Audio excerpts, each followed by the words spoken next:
Welcome to our series, Moving America Forward. Each week we'll be focusing on America's entrepreneurs as they take us to new roads, new opportunities, new ways to fill the gaps left by today's failing companies. Our series will be looking at that and a lot more. So come with me and watch as the entrepreneurs of our nation move into the future. And I'm Doug Llewellyn here in our studios in Los Angeles. Welcome. Nice to have you with us. Our guests today are from a company called Precision Labs, which is headquartered in Palmdale, California. I'd like you to meet the executives of the firm here on my left. First, here's Terry Norris, who's the CEO of the company, and on his left, his wife, Silvia Norris, who's the CFO. Folks, nice to have you with us. Thank you for having me. You know, Terry, a little while ago, before we began here, you had a chance to answer some questions from William Shatner, so let's pause and take a look at a brief portion of that and see how it went. All right? All right. Let's watch. I know you've been successful in your business, but what I would like to hear is just a brief capsule of exactly what it is you do and who do you do it for, and how do you see this helping America to move forward? Well, Mr. Shatner, whether it's an advanced aerospace system or the very cameras used in today's television broadcast, just about every piece of equipment made today needs to be calibrated. We work in a field where even the smallest mistake could have a devastating impact and are helping to move America forward by ensuring the equipment we calibrate will continue to do its job for years to come. You know, Terry, that's very interesting. I don't think most of us think about the fact that when we get things from wherever, they're not always calibrated perfectly. And even if they are, eventually they're going to have to be recalibrated. You mentioned to me that the yardstick you might buy in the store might not be exactly 36 inches long, right? That's exactly true. No matter what kind of instrument it is, something as simple as a yardstick or as complex as an avionics test set, when you buy them from the manufacturer, it may not be fully accurate, and you don't know if it was damaged in transit, regardless of whether it was set up properly in the beginning. So what we do is we make sure that they're accurate and comply with all the specifications. And that's what we've been doing for the last 2 decades, and it's something we take great pride in. When we talk about calibrating things, so what kind of things are we talking about? I mean, it really covers a wide spectrum, doesn't it? Oh, absolutely. We calibrate gauge blocks, torque wrenches, pressure gauges, some biomed, but not a lot. Everything you can think of. I know you work heavily in a lot in the aerospace industry. Of course, you're in Palmdale, which is near Mojave, where there's Yes. there's a lot of space exploration work going on up in that area. You're near Edwards Air Force Base, so you work in that industry a lot. But you really do cover the gamut. Give me some examples of the kinds of things you would be called in to measure, just to make sure they're accurate. Well, in reference to the Mojave Spaceport, there's a lot of things going out there. There's Virgin Galactic, there's X-Core Aerospace. A lot of these companies are taking private individuals out into space. And part of that is they have to be properly controlled on their equipment. And so what you do is, if you look in like National Geographic, when SpaceX won the X Prize, you look in there and there's a picture of the astronaut standing on a scale. It's blurry, but I can make out my own calibration label there. You know, those sort of things take pride in our company, and all of our employees take great pride in that. It's something wonderful. So let's talk about how you do this. Do they send equipment to you to be calibrated to make sure that their measurements, whatever those measurements might be, are specifically accurate? Or do you go on location because some equipment is too big to ship around a lot and might get, knocked out of calibration if it's moved? Well, that's a good question. For example, if we have a large instrument, obviously it's going to be impractical to bring it to us. So what we'll do is we'll set up to go there. However, it really depends on the needs of the customer. For example, let's say you only have one instrument and it's small, but if it's your one instrument you have, well, you might want to have us come out there and work on it for you instead of shipping it out and what happens if it gets lost in shipment? It's a concern. So you always have to balance out your liabilities and what you risk. Let me ask you how this all began, because you worked in this field in the beginning before the two of you even met, didn't you? I was a sales rep for a calibration lab, and he was the technician, and we met on my last day and his first day.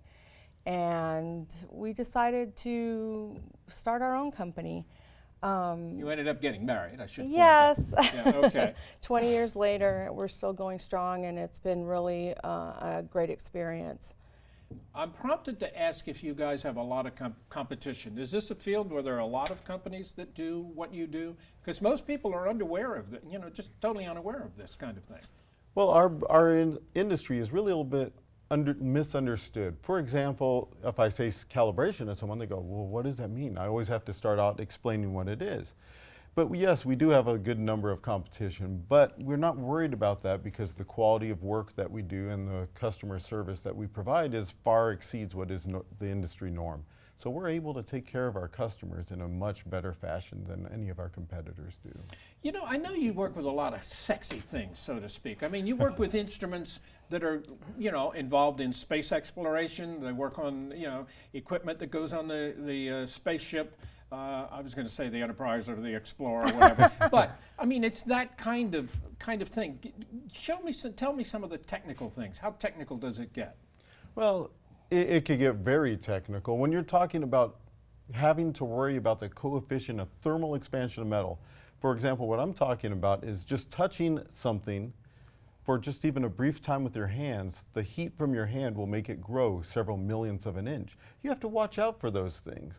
You have to worry about humidity. Is it going to create corrosion on something? We're always working at the very edge of what commercial industry needs. And then we always have the capacity to grow even further. So we're planning things in. And I'll give you an example of something mundane. If you're working on a torque wrench, that's used on just your automotive car, but in the same sense, a torque wrench can be used to put on a giant wind turbine nut.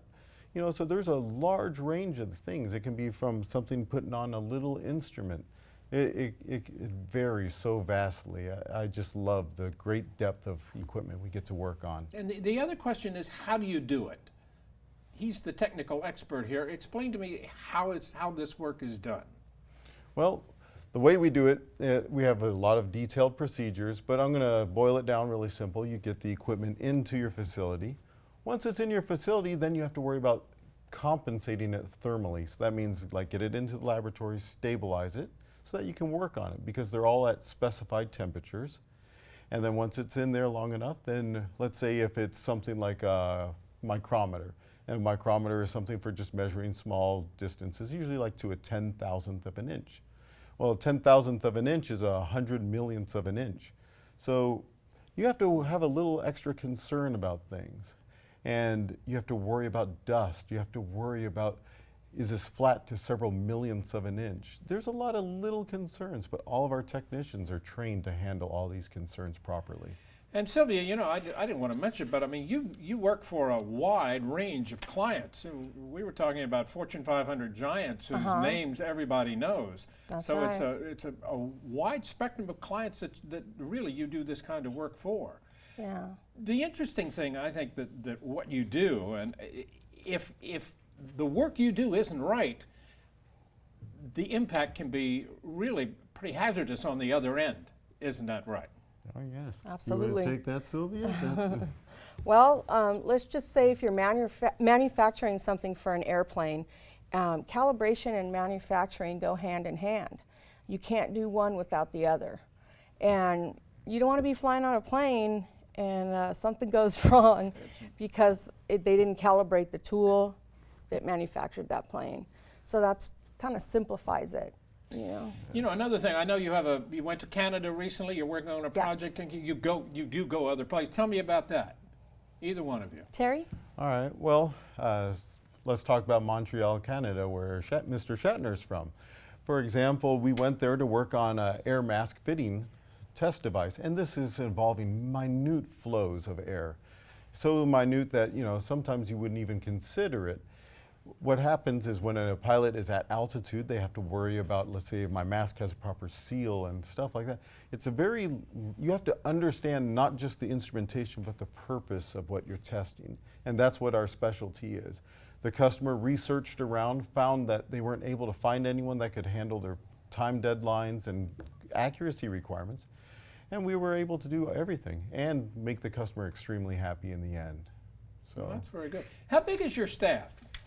We have 15 employees, and we are just growing and growing and growing. What I was going to get to is what kind of background does it take, or education does it take to do this? I mean, because your staff has to be really good. Yeah, at you this. definitely have to have technical background, and Terry can explain that.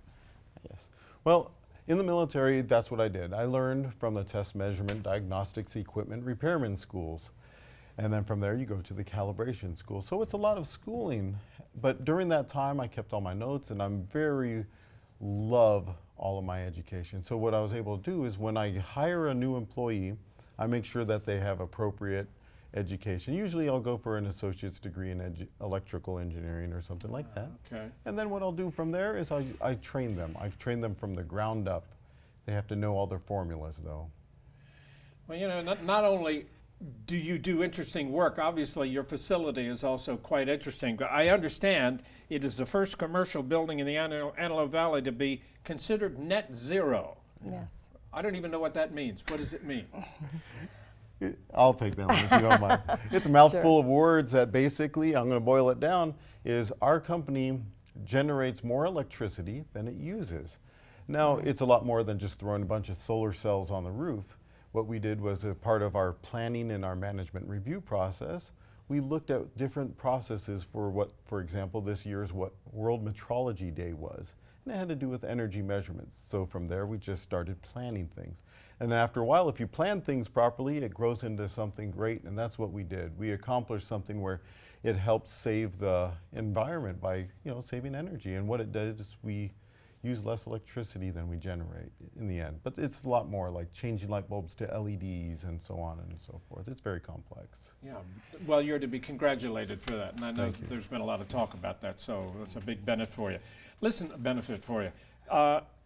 We appreciate your being here to tell us about this. I know that you have a lot of competition, but your competitors even come to you, I understand, for help, Yes, they do. which is a big compliment to what you've been able to accomplish. Yeah, absolutely. So we thank you for being here, and Thank you. congratulations. Thank you very much, Doug. Okay. This organization represents companies across our great nation that embody the spirit, dedication, know-how, and can-do attitude which has made America the great nation that it is today. And now let's present the Keeping America Strong Award. Now it's my honor to present this prestigious award to Terry Norris and Silvia Norris, the co-founders of Precision Labs Calibration in Palmdale, California, for the outstanding work their firm is doing to help keep moving America forward.